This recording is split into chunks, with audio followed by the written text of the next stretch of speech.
সুপ্রিয় বন্ধুরা, আমি আমার গ্রামের চকে এসেছি। বুঝতে পেরেছেন যে আসলে আমি লুঙ্গি পরা। বাড়ির কাছেই এসেছি আপনাদের একটা শাকের সাথে পরিচয় করে দেওয়ার জন্য। এই যে আমি যে শাকটা তুলছি, এটাকে বলে ভাপ্ত শাক আমাদের এলাকায়। এই শাকটার মধ্যে প্রচুর পরিমাণের ভিটামিন রয়েছে। আপনি এটাকে প্রচুর ভিটামিনযুক্ত শাক বলতে পারেন। এই শাকের মধ্যে রয়েছে vitamin A, vitamin C, calcium, iron এবং অ্যান্টিঅক্সিডেন্ট পদার্থ রয়েছে। এছাড়াও এই শাকের মধ্যে প্রচুর পরিমাণে আঁশ রয়েছে। আপনি যদি এই শাকটা নিয়মিত খান তাহলে আপনার কোষ্ঠকাঠিন্য যে সমস্যা আছে সেই সমস্যা দূর হবে।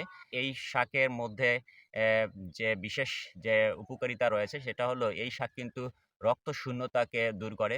তাই আপনারা নিয়মিত এই শাকটি খাওয়ার চেষ্টা করবেন। এই শাকটি আপনি যদি খান তাহলে আপনার শরীরের মধ্যে যে বিষাক্ত যে পদার্থ রয়েছে এই বিষাক্ত পদার্থ এটা দূর করতে সাহায্য করে। শাকটি যদি আপনি নিয়মিত খান তাহলে আপনার ডায়াবেটিস নিয়ন্ত্রণ করবে। আপনার ত্বকের যত্নতে এই শাকটি গুরুত্বপূর্ণ ভূমিকা পালন করবে। তাই আসুন আমরা এই শাক নিয়মিত খাই। আমি আজকে বাসায় এই শাক নিয়ে রান্না করে খাবো। আমি সে কারণে অনেক শাক নিয়েছি। এই বালতিতে ভরা এই শাক আমি নিয়ে আজকে খাবো।